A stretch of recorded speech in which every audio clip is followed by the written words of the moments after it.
Hi Year 6! I've finally got round to reading chapter 10 of The Boy in the Striped Pyjamas. This is attempt number 5. So fingers crossed, here goes. Chapter 10. The dot that became a speck, that became a blob, that became a figure, that became a boy. The walk along the fence took Bruno a lot longer than he expected. It seemed to stretch on and on for several miles. He walked, and when he looked back, the house that he was living in became smaller and smaller until it vanished from sight altogether. During all this time, he never saw anyone anywhere close to the fence, nor did he find any doors to let him inside, and he started to despair that his exploration was going to be entirely unsuccessful. In fact, although the fence continued as far as the eye could see, the huts and buildings and smokestacks were disappearing in the distance behind him, and the fence seemed to separate him from nothing but open space. After walking for the best part of an hour and starting to feel a little hungry, he thought maybe that was enough exploration for one day, and it would be a good idea to turn back. However, just at that moment, a small dot appeared in the distance, and he narrowed his eyes to try and see what it was. Bruno remembered a book he had read in which a man was lost in the desert, and because he hadn't had any food or water for several days, had started to imagine that he saw wonderful restaurants and enormous fountains, but when he tried to eat or drink from them, they disappeared into nothingness, just handfuls of sand. He wondered whether that was what was happening to him now. But while he was thinking his feet were taking him step by step, closer and closer to the dot in the distance, which in the meantime had become a speck, and then had begun to show every signs of turning into a blob. And shortly after that, the blob became a figure. And then, as Bruno got even closer, he saw that the thing was neither a dot, nor a speck, nor a blob, nor a figure, but a person. In fact, it was a boy. Bruno had read enough books about explorers to know that one could never be sure what one was going to find.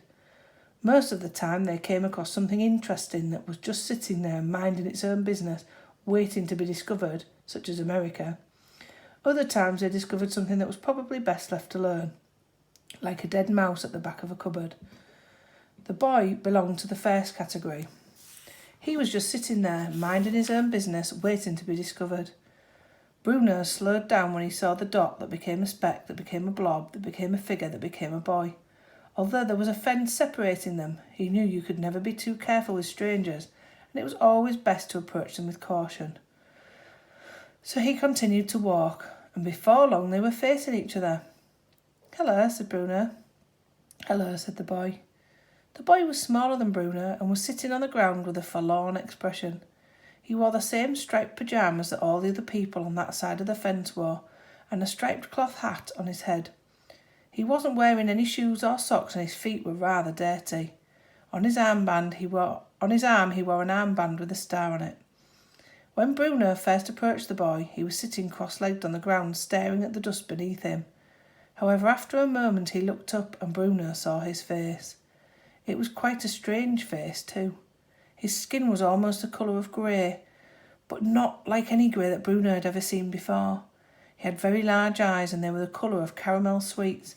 The whites were very white, and when the boy looked at him, all Bruno could see was an enormous pair of sad eyes staring back. Bruno was sure that he had never seen a skinnier or sadder boy in his life, but decided that he'd better talk to him. "I've been exploring," he said. "Have you?" said the little boy. "Yes, for almost 2 hours now." That was not strictly speaking true. Bruno had been exploring for just over an hour, but he didn't think that exaggerating slightly would be too bad a thing to do. It wasn't quite the same thing as lying, and it made him seem a little more adventurous than he really was. "Have you found anything?" asked the boy. "Very little." "Nothing at all?" "Well, I found you," said Bruno after a moment. He stared at the boy and considered asking him why he looked so sad, but hesitated because he thought it might sound rude. He knew that sometimes people who were sad didn't want to be asked about it. Sometimes they'd offer the information themselves, and sometimes they wouldn't stop talking about it for months on end. But on this occasion, Bruno thought that he should wait before saying something. He had discovered something during his exploration, and now that he was finally talking to one of the people on the other side of the fence, it seemed like a good idea to make the most of the opportunity. He sat down on the ground on his side of the fence and crossed his legs like the little boy, and wished he'd brought some chocolate with him, or perhaps a pastry that they could share. I live in the house on this side of the fence, said Bruno. Do you? I saw the house once from a distance, but I didn't see you. My room's on the first floor, said Bruno. I can see right over the fence from here. I'm Bruno, by the way. I'm Shmuel, said the boy. Bruno scrunched up his face, not sure he'd heard the little boy right. What did you say your name was, he said. Shmuel, said the little boy, as if it was the most natural thing in the world. What did you say your name was? Bruno, said Bruno. I've never heard of that name, said Shmuel. And I've never heard of your name, said Bruno. Shmuel. He thought about it. Shmuel, he said. I like the way it sounds when I say it. Shmuel. It sounds like the wind blowing. Bruno, said Shmuel, nodding his head happily. Yes, I think I like your name too. It sounds like someone who's rubbing their arms to keep warm. I've never met anyone called Shmuel before, said Bruno. There are dozens of Shmuels on this side of the fence, said the little boy. Hundreds, probably. I wish I had a name all of my own. I've never met anyone called Bruno, said Bruno. Other than me, of course. I think I might be the only one. Then you're lucky, said Shmuel. I suppose I am. How old are you, he asked. Shmuel thought about it, looked down at his fingers as they wiggled in the air as if he was trying to calculate. I'm 9, he said. My birthday's April the 15th, 1934. Bruno stared at him surprised. What did you say, he asked. I said my birthday's April the 15th, 1934. Bruno's eyes opened wide and his mouth made the shape of an O. I don't believe it, he said. Why not, asked Shmuel. No, said Bruno, shaking his head quickly. I don't mean I don't believe you. I mean, I'm surprised, that's all. Because my birthday's April the 15th too, and I was born in 1934. We were born on the same day. Shmuel thought about this. So you're 9 too, he said. Yes, isn't that strange? Very strange, said Shmuel, because there may be dozens of Shmuels on this side of the fence, but I don't think that I've ever met anyone with the same birthday as me before. We're like twins, said Bruno. A little bit, agreed Shmuel. Bruno felt very happy all of a sudden. A picture came into his head of Carl and Daniel and Martin, his three best friends for life, and he remembered how much fun they used to have together back in Berlin, and he realised how lonely he had been out with. Do you have many friends? Asked Bruno, cocking his head a little to the side as he waited for an answer. Oh, yes, said Shmuel. Well, sort of. Bruno frowned. He had hoped that Shmuel might have said no, as it would give them something in common. Close friends, he asked. Well, not very close, said Shmuel, but there are lots of us, boys our age, I mean, on this side of the fence. We fight a lot of the time, though, and that's why I come out here, to be on my own. It's so unfair, said Bruno. I don't see why I have to be stuck over here on this side of the fence where there's no one to talk to and no one to play with, and you get to have dozens of friends and are probably playing for hours every day. I'll have to speak to Father about it. Where did you come from? Asked Shmuel, narrowing his eyes, looking at Bruno curiously. Berlin. Where's that? Bruno opened his mouth to answer, but found that he wasn't entirely sure. It's in Germany, of course, he said. Don't you come from Germany? No, I'm from Poland, said Shmuel. Bruno frowned. Then why do you speak German? He asked.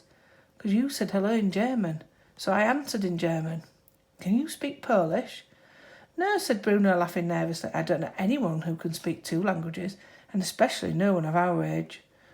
Mama is a teacher in my school, and she taught me German, explained Shmuel. She speaks French too, and Italian and English. She's very clever.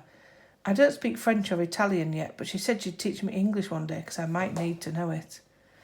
Poland, said Bruno thoughtfully, weighing up the word on his tongue. That's not as good as Germany, is it?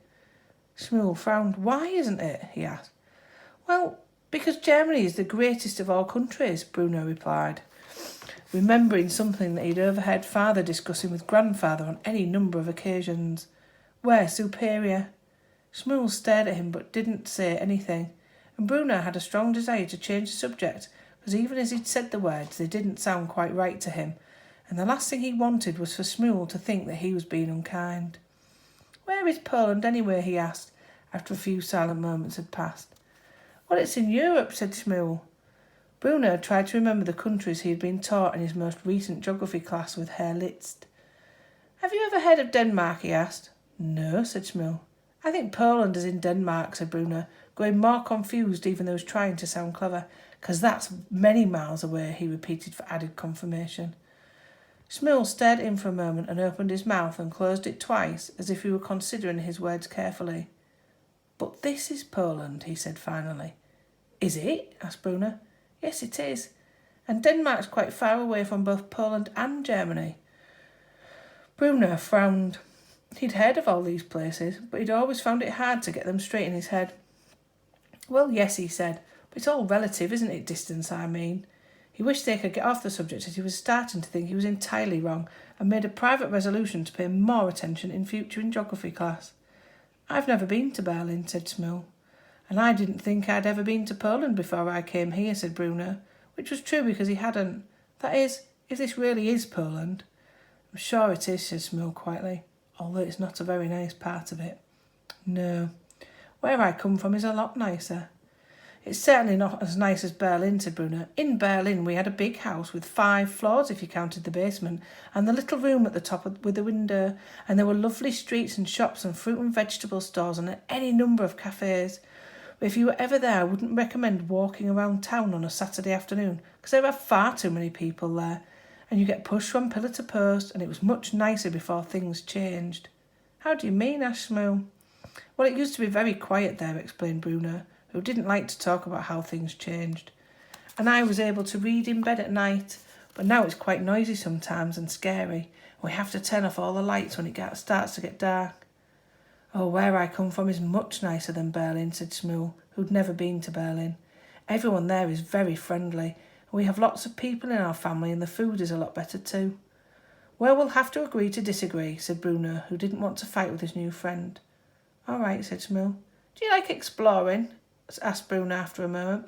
Never really done any, admitted Shmuel. I'm going to be an explorer when I grow up, said Bruno, nodding his head quickly.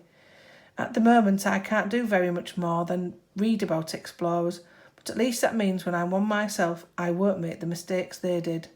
Shmuel frowned. What kind of mistakes? He asked. Oh, countless ones, explained Bruno. The thing about exploring is that you have to know whether the thing you found is worth finding.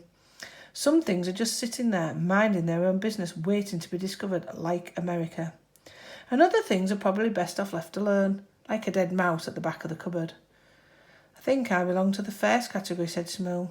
Yes, replied Bruno, I think you do. Can I ask you something? He added after a moment. Yes, said Shmuel. Bruno thought about it. He wanted to phrase the question just right. Why are there so many people on that side of the fence, he asked. And what are you all doing there? Oh, till next time and chapter 11. Bye.